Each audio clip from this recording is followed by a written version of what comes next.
Hey everybody, welcome to PAX East 2025. I'm Old Gamer Joe here with Barely Magic Mike. And we are bringing a voice to the voiceless this year once again. Lots of indies as always here at PAX. Definitely becoming a more indie-focused show, but of course we've got the arena behind us. I don't know if you can get that, Silent Signs. I don't know why we put you behind the camera instead of looking at my ugly ass, but either way, exciting show as always. We're here on a Thursday this year. Mike, what do you think of PAX East so far? I think I'm really glad we're here on a Thursday, so it's only moderately crowded and not, insanely crowded. But so far, it's great. It seems a little bit busier than last year. Lots of different indies to check out. I don't even know how we're going to check them all out, but we're going to do as much as we can. That's right. We are bringing a voice to the voiceless ones in gaming, folks. Enjoy all of the content headed your way. We've got tons of interviews, and maybe I'll do a funny noise like I do at the end of my podcast each week if you're lucky. So fans of the podcast know that one. All right, everybody, have fun. Enjoy all of the great indies headed your way.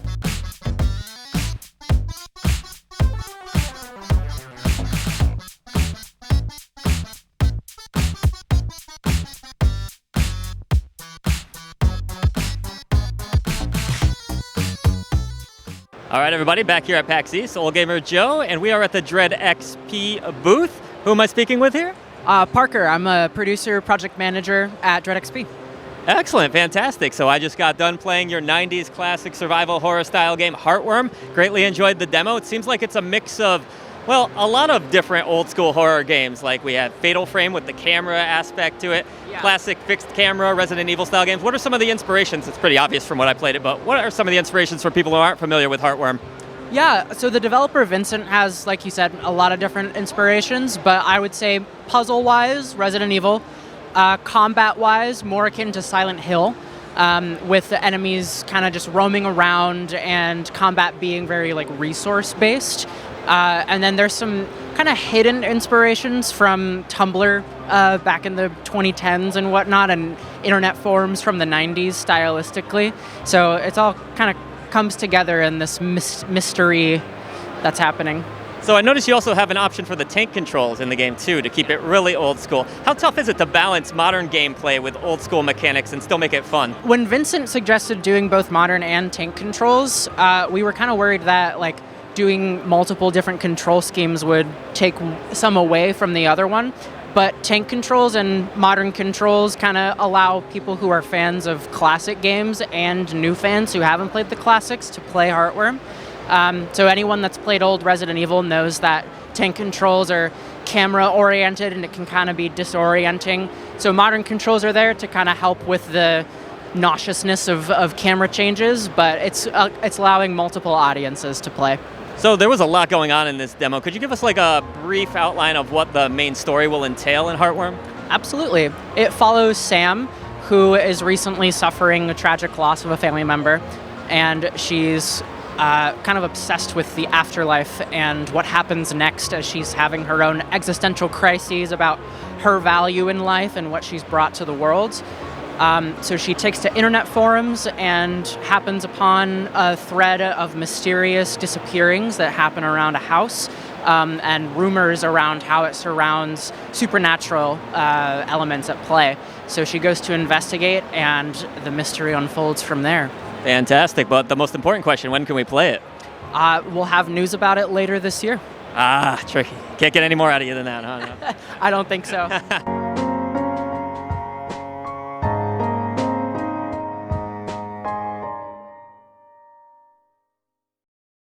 All right, we're here at PAX East again at the DreadXP booth, and I just got some hands-on time with Vile, which is a horror game. I haven't really played anything quite like it before. Why don't you tell us a little bit about it? Yeah, it's like a retro aesthetic, kind of like old computer simulation with kind of like a murder mystery twist a little bit. You're kind of slowly uncovering the details as you play, and a lot of it's left up to the player to kind of figure out and piece together themselves. Very cool. One thing I really, really liked about it is that I feel like you have a very strong control of the tone. There were a few moments where, we were laughing out loud at especially Necronomicon. That is brilliant. I won't really go into the details on where I found that, but yeah, it's a good time. And then there are many parts that are just creepy as hell. So are there any inspirations you specifically pulled from? I pulled from, like my love of like retro horror. I collect horror VHS, like a lot of old weird stuff. But, as a lot of people I'm sure can relate to, it's really based off of like exaggerated real life experiences. Amazing. Awesome. Thanks for your time.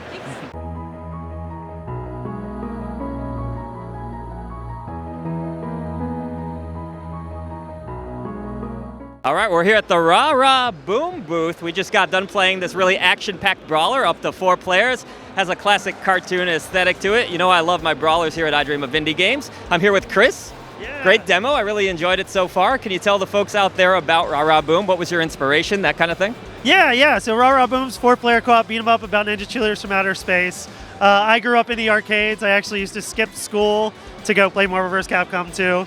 And I'd get my butt kicked in that, and then go play X-Men or Ninja Turtles or one of the co-op beat 'em ups. And that is where I made my friends, was in those co-op experiences. And so that was a huge inspiration to me when it was finally time for me to make my first game. Was what are the games that brought me joy and made me happy and gave me friends? So huge part of it for sure. Now, what's going to make Rah Rah Boom stand out for players that maybe aren't into brawlers? You want to win that audience over too, obviously. Is there anything that can hook new players in? Absolutely. So it's an all-female cast, all voiced, and it's got a really deep narrative. So I actually wrote this game when after my father-in-law had passed away. And so at the time, he was one of the biggest male role models in my life. And for me, it's a game about grief. It's a game about losing the people that you love, and how do you lean on other friends to kind of support you emotionally through that. Now, could you tell us a little bit about the cartoon aesthetic of the game and kind of the inspirations behind that? Yeah, it's all 2D hand animated, so we're really proud because it took us a long time, very long time. And it's very Lisa Frank-esque, so we like the throwback to the old days of playing video games, sitting on a couch with your friend. Very cool, but the most important question, when can we actually play it? Yeah, so it comes out this summer for Xbox, PlayStation 5, and Steam. Well, thank you so much for your time. Yeah, we had a pleasure. blast with it. Nice All to right. meet you.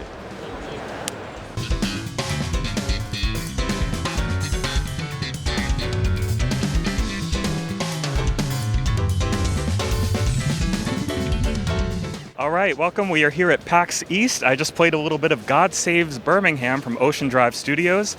We are here with the digital content manager, yes. All right, so why don't you tell us a little bit about God Saves Birmingham? It's a zombie game, and there are quite a lot of zombie games, but this is not quite like any zombie game I've seen before. So in your own words, why don't you tell us a little bit about it? So 2 things that would set God Save Birmingham apart. So one thing is that physics is core part of the game, where we are aiming to have the player be able to move around any object, practically speaking, anything you see in the game.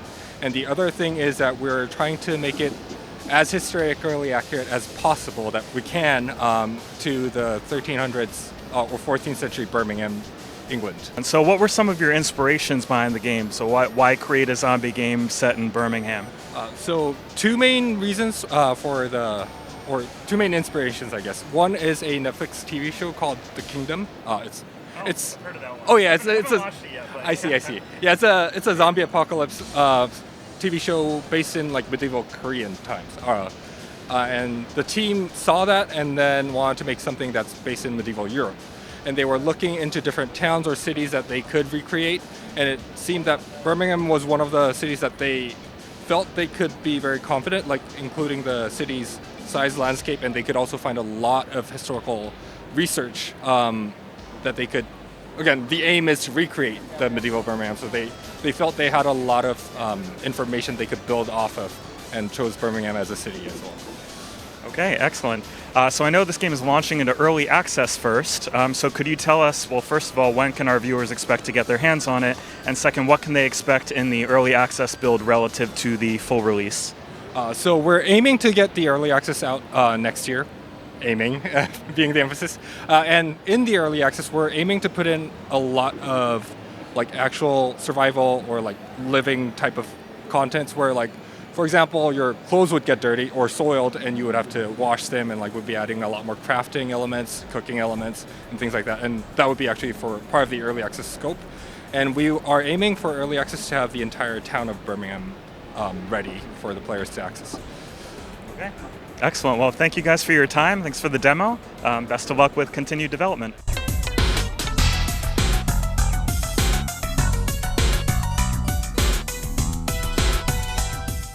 All right, welcome back, Indie Warriors. We were at Pax East at the Playism booth where we just tried a bunch of different really cool indies. Joe, I forget, which ones did you try? Yeah, so I tried ByteRockers 3 and Motion Wreck, which is kind of a really interesting fast-forward rewind puzzle game. Yeah, and I tried Glaciered, which I kind of thought was a game about sort of playing as these prehistoric underwater animals, but then I see in the very beginning it's actually taking place 65 million years in the future. Yeah, quite a bit. So can you tell us a little bit more about Glaciered especially? Just I'm curious about the premise for that one. Yeah, so like you said, it takes place 65 million years in the future, and it takes place in a kind of a frozen underwater landscape. Where you play as a species called a Twi, which is kind of like an evolved penguin, like a really super evolved penguin. I can kind of see that. Right? Yeah. And so you basically, you fly around and you try to save this landscape from all different sorts of monsters, you could say. So another one that I tried out was Skateboard Night, and I wasn't really sure what to expect. I kind of saw it as sort of a simple, casual game, but I could see it being very addictive very quickly. It felt like it had sort of a Vampire Survivors-like progression system, but with a gameplay that was maybe almost like an endless runner. Like it felt very different. What would you say were some of the inspirations behind that one? So we're not really sure about the specifics behind the inspirations, but I guess for the whole motif of the game, the developer really wanted to make a sort of casual, lighthearted game where you can easily pick up and put down whenever, and you can easily like talk to your friends and family while playing, and you can even like kind of like play it together kind of thing. Because he kind of noticed that a lot of games recently have been incredibly like sweaty, you could say. It's been kind of hardcore, and so he kind of wanted to take a step back from that and kind of make a more casual game. I definitely appreciate that, because sometimes I just want to chill and not deal with the intensity and complexity that some games offer. Do you want to talk any more about the ones you played? Yeah, so with ByteRockers 3, obviously, it's a bit of an established franchise. This one had battles and racing in it, too. So what can fans expect that have already played the previous games that's new in ByteRockers 3? Yeah, so one of the new features that's in ByteRockers 3 is that it has a co-op element to the battling. So what that means is as there's one mecha, you can control, for example, one player can control the movement and another player can control like the combat. So like the shooting of each weapons and everything like that. So there's this co-op element where you could fight other people while also playing with someone else. And as far as Motion Wreck is concerned, obviously a pretty unique puzzle game, very challenging. I didn't quite make it through the demo in the time limit, got pretty close, but where did the whole idea about rewinding and fast forwarding and using that mechanic to solve puzzles come from? Were there any inspirations for that? Yeah, so I guess two of the inspirations for Motion Wreck is Baba Is You and another game called Elekhead. So the developer great games, both of them. right. Yeah, so the developer kind of took some aspects from those and created Motion Wreck. And also the cassette function, Misani says that the cassette tape is actually kind of making a resurgence in Japan right now as a kind of retro kind of niche thing. And so I guess the developer took that and combined it with those two games to create Motion Wreck. Very cool. Anytime somebody mentions Baba Is You to me, my interest immediately peaks. I didn't get to try that demo out today, but that will definitely be looking into that one some more. Okay, so I got to check out one demo, which was Mind Diver, which is a very intriguing title, very deep demo, no pun intended. We were doing some real deep memory diving there. Can you tell me a little bit about the inspirations behind that title and what you're kind of going for with this type of gameplay? Yeah, so two of the inspirations behind Mind Diver is Return of the Obra Dinn and Her Story. So the developer are big fans of those titles and wanted to pay homage and incorporate some of the aspects from those games, and also wanted to add a kind of Inception-esque kind of thing where you can dive into memories of individuals and kind of restore their memories, restore lost memories. So they kind of like formed all those together to make Mind Diver. Let me tell you, you really have a knack for bringing up games that just make my eyes go wide, like Return of the Obra Dinn and Her Story. That's pretty great. I didn't get to try that one out either, but we only have so much time, I guess. Any other questions? No, it's a beautiful art style. I know your interest was piqued by the Oberdin reference, but I definitely see the Her Story influence in there as well. I've never seen a game that looks quite like Mind Diver. I don't know if you were able to check out even just the trailer of it. I didn't see any of it, but it looks, from a distance, it looks different. It looks very unique. I couldn't tell what was going on from what I saw. Yeah, that art style, where did that art style come from? So we're actually going to have to ask the developer that as well, because we're not really fully sure. But like you guys, we were also really drawn by this art style and this very unique art style. So we're all really looking forward to seeing the finished game. And to kind of add to what you mentioned before, because on the surface, Mind Diver kind of seems like, it's a simple memory restoration kind of game, but the story goes a lot deeper. The narrative it's really intriguing, and so yeah, we're really looking forward to fans to play the full game when it comes out. Will Mind Diver be entering early access, or do you have a release date? So we haven't locked down a release date just yet, but it's going to come out within this year, 2025, and it will not be early access, so it'll come out fully. The full version will release sometime this year. We're really looking forward to fans to play the game. Greetings, Indie Warriors. We're over here at the Atari booth live at Pax East with our continued coverage. I just got done playing through a little bit of the Bubsy collection. It's going to be a collection of all those classic Bubsy games in one package. It looked like I was playing the first game based on this demo. I couldn't quite figure out how to switch between them. I know Bubsy 3D is going to be in there as well if you want to play that for whatever reason. I don't know why you'd want to play such a terrible game, but either way, we know there's Bubsy fans out there, and some of the classic ones are pretty decent. It does a good job of emulating them. It's Bubsy. I don't really know what else to say. It looked like you could rewind, too, and do some fast-forwarding stuff, but for the most part, it's Bubsy. They even have Bubsy shirts here. I'm assuming you're not in the market for a Bubsy shirt, are you? I barely know what a Bubsy is, if I'm being real. Well, it's a bobcat, let me tell you. Oh, well, that's one. Classic 90s mascot. It's a shame that the 3D one is so terrible, because I would love a 3D platformer, but hey, I wouldn't know. But outside of Bubsy, it looks like they have a Jay and Silent Bob themed brawler here, which has a pretty cool comic book art style. I know you haven't seen Mallrats or any of the Jay and Silent Bob movies, but you were struck a little bit by the art style. I was. It looks really, really cool. Like, the animation's great. The art style's like very clean, very smooth looking. I like it. And you played for yourself Fatal Run 2089, which is something I had not heard of before, but I think it might be a roguelike. Honestly, the demo was so short I couldn't really quite tell what the structure was, but I'm getting like Twisted Metal meets Burnout vibes, and it definitely caught my attention. I put it on my wish list immediately after that, so very interested. So there you have it, exciting stuff over at the Atari booth. We'll be back with more coverage after this quick transition. All right, everyone, we're here at PAX East. I just went hands-on with Constance, a game that I've been looking very much forward to. 2D hand-drawn Metroidvania, in your own words here. What kind of inspired the look of this game? Because that's definitely what strikes me the most about it. I think the look, I'm one of the programmers of the Berlin Apartments, I have to speak for the team of Constance.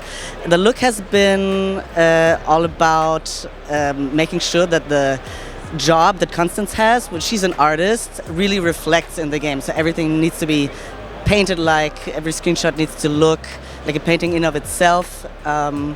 And it's been a lot of work, back and forth, testing with all the effects, and we're very, very happy with what we have. But yes, the inspiration is Constance being an artist, and she's trying to find her spark back. So there's a lot of Metroidvania games out there. What does this game, outside of that art style, do to stand out from the pack? How do you get noticed in this crowded indie scene when Metroidvanias are just huge right now? I think one thing where Constance stands out is that it's narrative-driven at its heart, at its core. It's about Constance and her mental health. She's exploring her inner world, which is, I think, something relatable for everyone. And there's these playable flashbacks. I think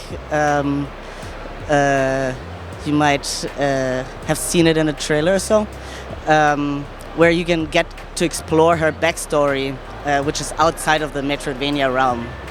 Also, like in my time playing the demo, it felt a little bit like, almost reminded me of some of the great precision platformers like Celeste and games like that. You definitely had to time your jumps appropriately. There's even a puzzle element to the game. Can you talk a little bit about that? Yes, the controller of Constance has been polished. It was, I think, one of the first things that we tried to nail down, the team of Constance tried to nail down. which is all about flow. I think one big inspiration was Ori. It was Celeste, also with the mental health and backstory kind of thing. And yeah, it's all about it feels good in the hands. So we play test a lot, internal, external, to make sure it feels really good and you feel very empowered to what you can do. Very good. I'll turn it over to Mike here. Sure. All right. Yeah, I'm going to be talking about a much different game that I just tried, The Berlin Apartment.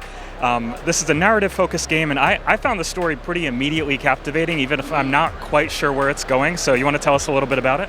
Sure. I think the premise is there's a bunch of old houses in Berlin, and if you're one of those old houses, the question is like, what kind of people have lived here before me in this same apartment? So you get to explore different stories throughout the history of Germany, like the last 100 years, which it's a rich history. So there's a lot to explore. And you get to experience this history from the perspectives of the people that all lived in the same apartment. We put a lot of work into researching how, like, this is a very typically cut Berlin apartment too. And in the demo you got to see 1933, where you play a filmmaker that's getting out of business. I don't want to spoil too much here. And in 1989 you get to play like there's the Berlin Wall up there, so there's a little, I would say, a romance building up between a depressed plants lover and someone on the other side of the wall via paper planes. I saw you throwing them. So we tried to mix like relatable stories, history, and like the style of this game together. Yeah. One thing I noticed about it that kind of struck me in particular is that I only played a couple different scenes, but every scene is very sort of intricately detailed. It feels very lived in, lots of different objects and plants and things you can pick up and read and look at, and the character will comment on it with some very high quality voice acting too, so it kind of brought me into it. So are there some other sort of narrative focused games that kind of inspired the development of the Berlin Apartment? Oh, 100%. I think big inspirations have been Firewatch in terms of like art style. You see this comic-y, cel-shaded style. There's What Remains of Edith Finch, which has this like short story kind of narrative structure that we kind of adopted. So there's a bunch of episodes that you get to play, 5 in total, with one episode that I don't think you've seen in the demo yet, which is the 2020 episode that kind of holds them all together. So you get to explore the different episodes one by one, which is very reminiscent of What Remains of Edith Finch. But yes, basically all the walking simulators have been an inspiration there. Well, very cool. I definitely enjoyed my time with the demo. So when can we expect to see the full release? Do you have a release date in mind yet? We don't have an exact release date, but it's coming out this winter, so this year. All right, we are back here at Pax East, and I'm here with the developers of Cyberlick and the Death Cult of Labor. That is quite a title. Even though we are not quite done here at Pax East, I am preemptively awarding you the most unhinged game of the show. It is ridiculous. The art style is absolutely crazy. What were some of your inspirations behind this? Oh, I mean, Doom, Ultra Kill, Half-Life, runs the gamut across boomer shooters, both modern and old school, We really love the connection of, like, the narrative coming into the old boomer shooter model, where we see, like, a lot of wave shooters today, labyrinths in the past. We're trying to bring some narrative back to it with our, like, anti-corporate, anti-capitalist messaging. That's kind of our move, I'd also say, like, art-wise, it pulls from a variety of influences, right? So there's, like, the cyberpunk, the dark fantasy, the office culture stuff. Like, we both love, like, Snow Crash and, like, buff, meat-headed barbarians, like, dark fantasy type of shit. So. Very cool. So I played through a little bit of the story mode here, and I laughed a lot. I mean, it is really ridiculous, and I dug it. So can you tell us a little bit about the story, the premise, like what you're going to do throughout the story mode? Sure. Yeah. So It's a dystopian cyber future where you're playing a buff meat-headed barbarian, but instead of delving down into a dungeon, you're climbing up a cyberpunk skyscraper to kill the cyber-lich hyper-dictator CEO and his minions of automated necromantic workers. Because skeletons, they don't need labor laws, they don't need bathroom breaks, and there's no jobs for our boy, our chaotic neutral barbarian with the GED. Right, yeah. I was about to say, with the GED, you have to mention the GED. That's mentioned a lot. He is like everyone in that, like, you know, we exist in this world where we may no longer have a place, and it's whether or not you're going to go and send emails at Lich Corp until you die, or if you're going to carve your own path in the world. So. Literally carve your own path, but also through skeletons, because that's the other part of it. Yeah. You also eat burgers to get your health back. You smoke weed to get your mental health back, so that you can cast a reload ritual, so Satan will give bullets to your gun. Just so standard real life simulations. Real life simulations across the board. It's just we make what we see, you know. Yeah. Honestly, there were a lot of animations I absolutely loved here. The animation work is crazy, but the weed smoking animation is easily my favorite. It is so crazy. I have to play the final product for this. So when can we play it? We're gonna have a demo, a first public-facing demo in about 3 months, coinciding with our Kickstarter. We don't have a publisher right now. You know, we're still doing this part-time, so we're trying to figure out a way to go full-time with it. So the full release, years, I don't know exactly, but that demo, a couple months, look for that 3-ish months, maybe 4 months from now. You could join our Discord and or Instagram for updates. And right now, wish lists and pre-saves on that Kickstarter help us a lot. So, you know, whew. I would say for people watching this too, like, what you just played through here is probably going to be most of what the public-facing demo will look like in the next couple months with our Kickstarter. But you get to play it here because we're here at PAX, you know. So. But we'll have the boss in it and other quality of life features and the arena mode, which we didn't see, endless wave shooter. It's a lot of fun. That's what this line is for over here. Well, very cool. This was definitely one of my favorite demos at PAX East so far. I'm very much looking forward to seeing more. Best of luck with development. Thank you guys for your time. Thank you so much, Mike. We appreciate it. Thank you. Hello, everybody. I'm here at the Indie.io booth, Old Gamer Joe, and who's joining me here today? I am Ben Smith. I'm the marketing manager for Indie.io. Very exciting. So you've got a killer lineup of games. It looks like 1, 2, 3, 4, 5, 6 games you've brought to PAX East. Could you tell us just real quick a little bit about each game? Sure. Well, first we've got a game called Voidsayer. Voidsayer just got its announcement of a release date. It's going to be coming out June 2nd. It's a creature collector, very dark atmosphere. In secret, we say it's Pokemon meets Darkest Dungeon. Turn-based game, and a lot of cool mystery, intrigue, evolving your monsters, fighting them, of course. So it's really cool. It has a lot of interest, and got Tales of Old Dominus. This is a one-man dev studio. A lot of our games are actually from one-man dev studios. It's a very brutal, gory RPG with a lot of quests and everything you would expect from a really good RPG. Very dark tone, of course, again. I promise you, not all of our games are dark, but these two are so far. That was going to be my next question. Do you have anything a little more lighthearted on the schedule? We do. We've got Don't Die, Collect Loot. It's got 2 objectives, to not die and to collect loot. I know it's complicated. Seems obvious. Yeah. It's made by a solo developer named Dan. His studio's name is Dan Makes Video Games. Pretty straightforward as you can guess. But it's an action roguelike, auto-scrolling up and down. And of course, you go around, you kill monsters, you collect their loot, you upgrade your character. The secret is you actually do need to die to progress. But we'll get into that later. So what's kind of attracted Indie.io with working with solo developers specifically? Is it just less cooks in the kitchen? Does that kind of help the process along? Yeah, it does. We have some teams that are a little larger, but we have a lot of solo developers, and really our mission with all of our developers is to enable them to do the thing that they're really good at, and for us to handle everything else. So we work with devs to do play testing and quality assurance and making sure that their store pages are managed well and that all their marketing's done, because when it really comes down to it, most of the time developers are really good at developing and somebody's really good at marketing, but oftentimes those two things don't cross. So we want to help developers get their game out into the world.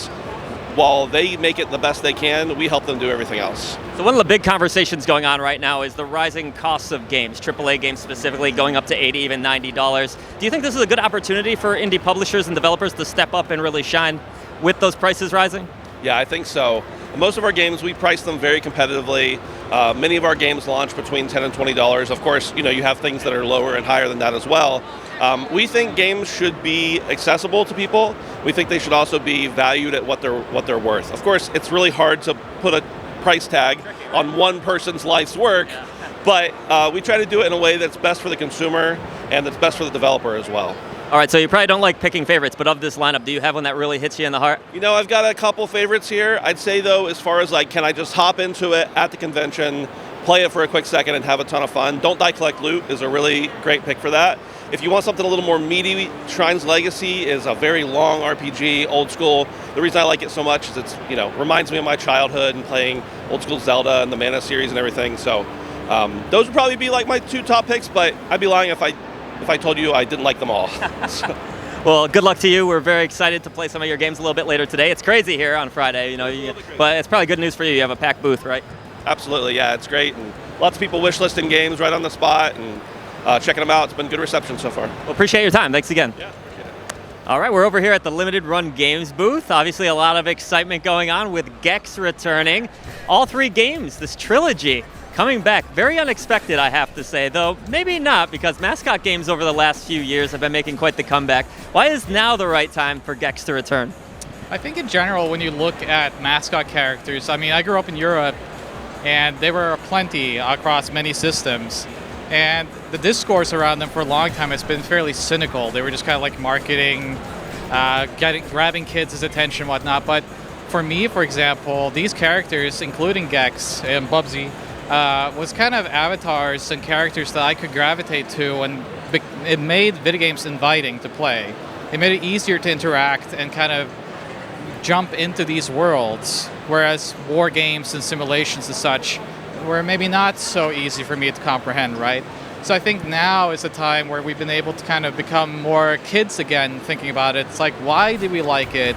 And kind of reestablish this connection with these characters. So I think we're less cynical now, and I think we're able to kind of appreciate what these characters were to us. So Gex was kind of known for that edgy 90s slapstick humor. Do you think that resonates more with people now, or do you have concerns that maybe it doesn't click with newer audiences that might check out Gex for the first time? It's a product of its time, right? So there are certainly content where, across any kind of game that's from the 90s and such, that you're going to see that kind of content. You just have to kind of put yourself back in that era that was the style at the time. HBO was big. Dana Gould was the voice of Gex. So there was a certain attitude that came with that. And when we preserve games, that's kind of you have to preserve the era, right? So I think that comes down to the individual. But yeah, there's always going to be content across any type of game when you re-release that can kind of fall within that wheelhouse. So with this trilogy returning, what can fans of the originals expect that's new in the new 3 games here? So, especially for the 3D games, we've been able to reverse engineer the code and include new smooth analog controls, native 16:9 widescreen. So for the first time, you can kind of see the bliss of Gex's 3D world in an all new way. So it's exciting to just kind of open up that world, right, and kind of expand the screen natively. So for those, I think replaying the 3D games especially, you're going to see a brand new way of interacting, experiencing it that's much more modern and smooth.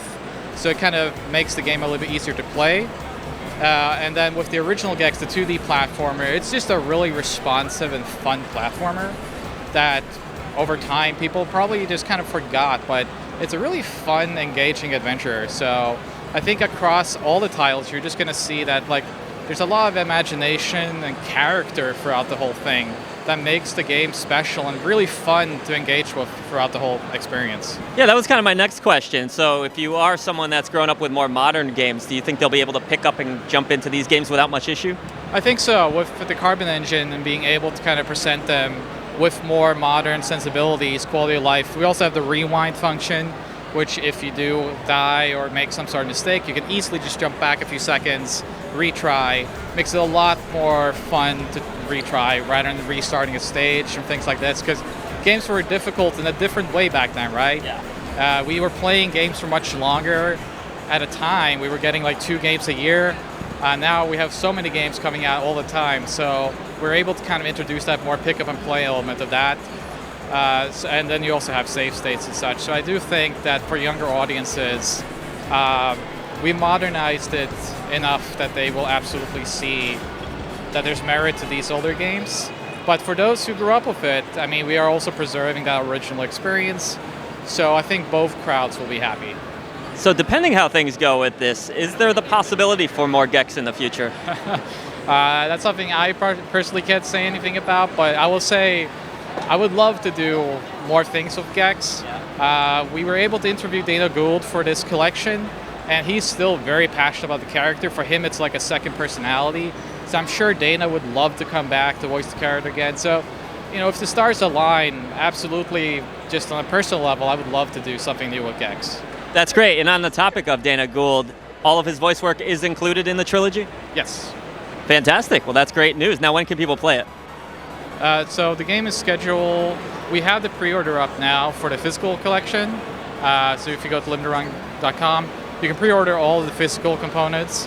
We have a beautiful Tail Time edition, which comes with an inflatable doll, Amano artwork, because the game is owned by Square Enix, the IP. So we brought Amano back to do a new Square Enix piece of art. So I think people forget that it's actually owned by Square Enix. Kind of a weird thing. But for those who want to play it, they can enjoy it this summer. Fantastic. Thanks so much for your time. We appreciate it. All right, Silent Science here at Pax East 2025. We just got done with the Ysbird booth. I checked out Love Eternal, which is a precision platformer with some gorgeous pixel art. Really cool demo. I was enjoying that so far. I don't know if you checked out any of it, but Looks pretty cool to me. yeah, definitely challenging. Only obviously a demo, so didn't get like too into the weeds just yet, but I have a feeling that one will get me frustrated after a while in the best possible way. And then you checked out some... Yeah, I checked out Everdeep Aurora, which is a Metroidvania platformer with this kind of drilling mechanic. I guess it's sort of like SteamWorld Dig. They were saying I haven't really played that one, so I'm not too familiar. It was all right. There's definitely some potential with the drilling mechanic. I was very confused. I had no idea what to do the whole time. You forgot the most important part. You're playing as a little cat. Yeah, you're playing as a little cat, very cute little cat. Definitely some potential with the story. There was a frog named Ribbert. I mean, come on, come on, Ribbert. That's great. So some potential there. Maybe a little rough on the demo in terms of being sure of where to go, but I always have that issue with Metroidvanias anyway. So I don't know. Might just not be my type of game.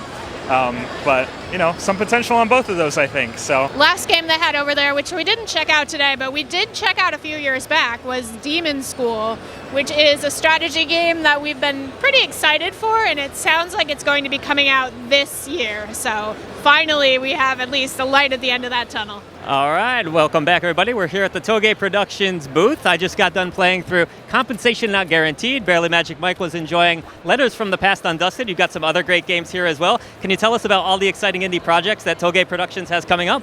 Thank you very much. So we have 5 games in our booth. We have Undusted, we have Compensation Not Guaranteed, Moses and Plato, and then Whisper Mountain Outbreak and Creekfront Tactics. So anything that you want, we have it here, from cozy games to action to strategy games. And we hope you find something in our game titles. Now, of all of these titles, I know you probably don't like picking favorites, but do you have one that you're really, really excited about compared to the rest? Yes, definitely. So I'm really excited about Undusted. I'm a sucker for narrative games and also Compensation Not Guaranteed. It's one of the games that I did not expect to like because it has like some satire theme going on, but it's so good. So I love those two.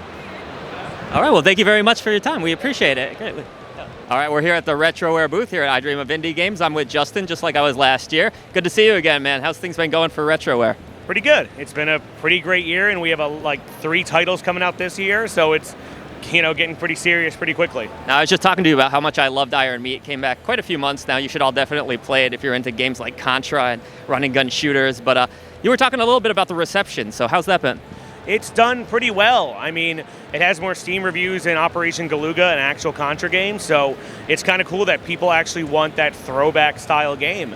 And we're working right now on hopefully a year of free DLC for it. A lot of really cool modes and very community-driven kind of stuff. And our devs are really excited about it, and it's a really, really fun game. I love it, and that's not just because I have to say that. Now, is that something Retroware is focused on, bringing people the great experiences that they want out of the AAA games, but maybe those AAA developers and publishers aren't necessarily giving them? Yeah, that is pretty special considering, like, Toxic Crusaders is a lot like, a Turtles beat 'em up, very Konami style, things like that. Neon Inferno's like Wild Guns on the SNES.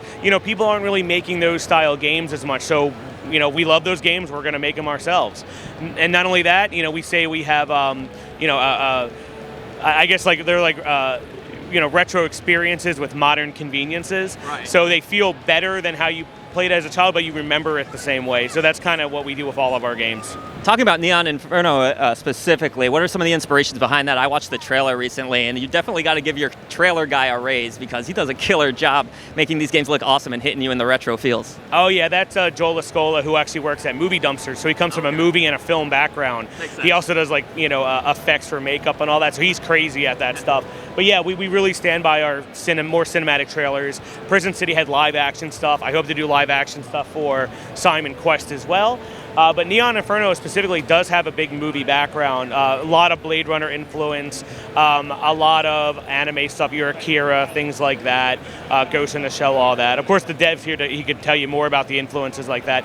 But even Prison City has a very big Escape from New York vibe. 80s and 90s movies and games factor into everything we do. Now, with the upcoming Simon Quest game, was that kind of a tricky thing to navigate around Konami, kind of working around the legal rights, or? We don't think so. Any potential future legal lawsuits will just help with promotion, we feel.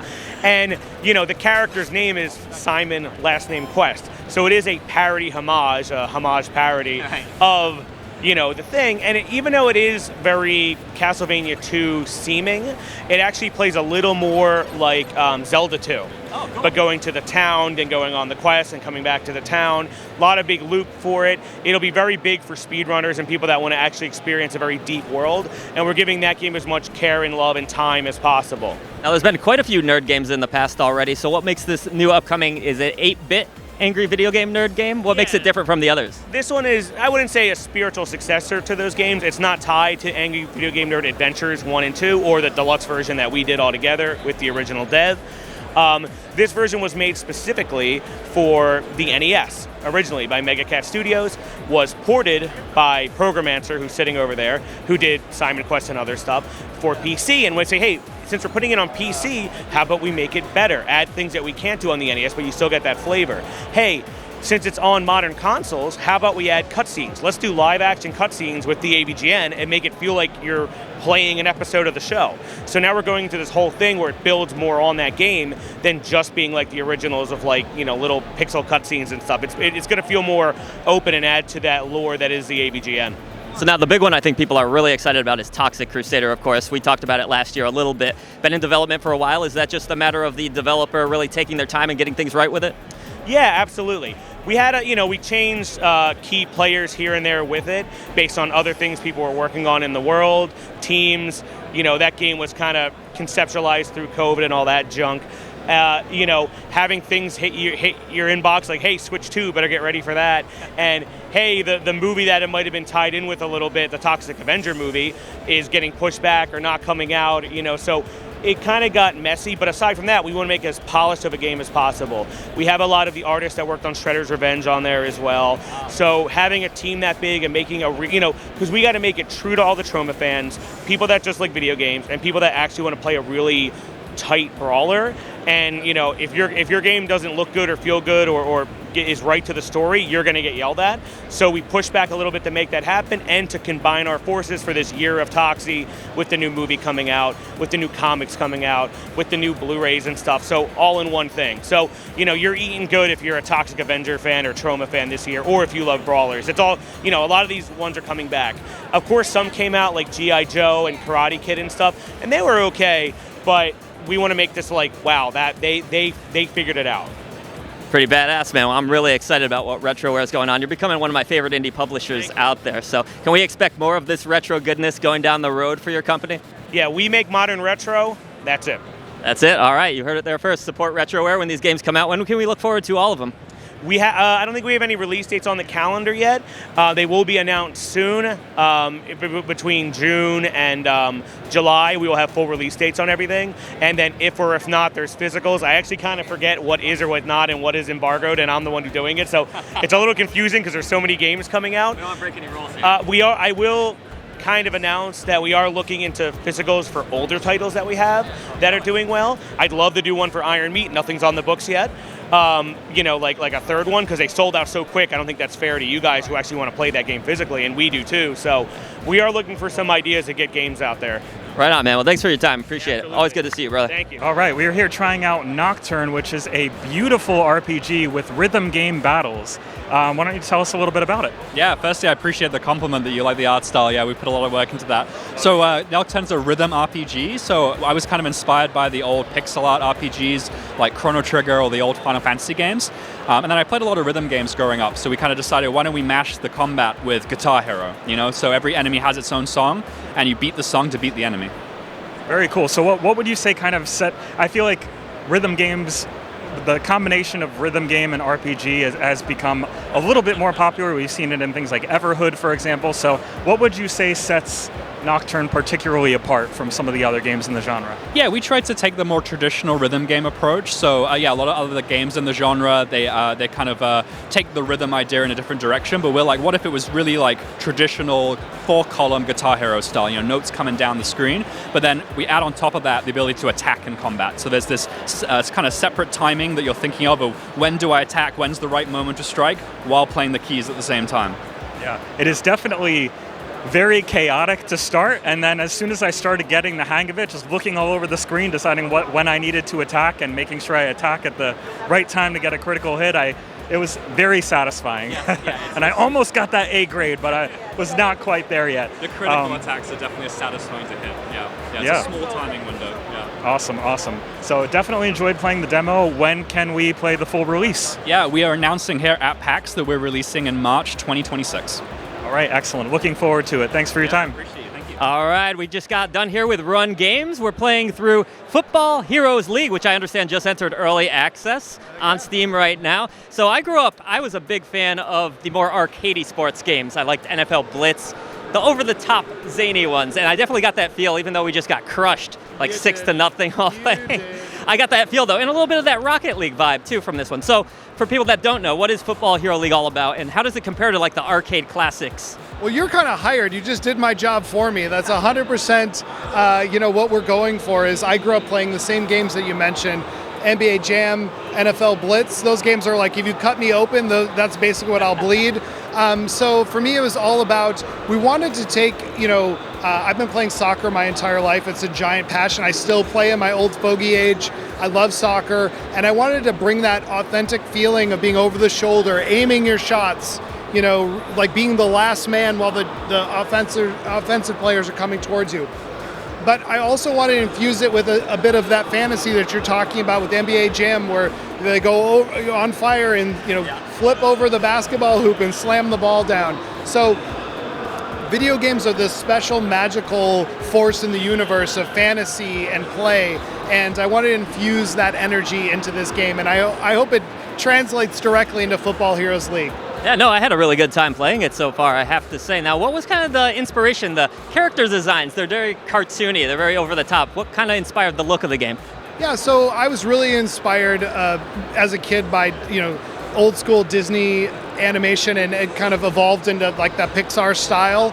I really like animation styles and character designs that allow you to get a glance, and you can basically write a book about the character just by looking at them. So that was really our inspiration for the art style, is allow for readability from distance, so you could see the strong silhouettes, push out. You've got a giant lion guy who's got a big massive chest, and you've got little tiny, more spindly characters, and I want to be able to live in that space. It gives us a lot of diversity, gives us a lot of fun and a lot of excitement and sexiness. Now, what if you like a little more authenticity in your sports games? You like them realistic. Can fans of traditional soccer games also get something out of this one? That was the goal, right? Is as I said at the baseline, it's a simulation of soccer, but then added fantasy, right? So if you like games like FIFA and you've been playing those like I have been since I was, a young dude to today, I still play FIFA today. If you want something new, that's what Football Heroes League's all about, is taking those fundamentals and adding fantasy, adding play, adding the magic of video games to it. Now, it's in early access right now, is my understanding. What's going to change throughout that period once it actually gets to 1.0 release? It's a great question. We're going to be adding more characters. We're going to be adding more game modes. We're going to be adding new maps, new customizations for the characters and for skins. We're also going to be adding some really cool social features that we're not ready to talk about today. That's really about bringing your crew together and rising the ranks. All right, and people can play it right now, is my understanding? Absolutely, yes. It's live right now on Steam and Epic Games Store for free $99 in early access. All right, well, thank you so much for your time. We look forward to playing more. Hopefully I do a better showing next time. So. Oh, you were fine, man. You're learning on the job. Thanks again.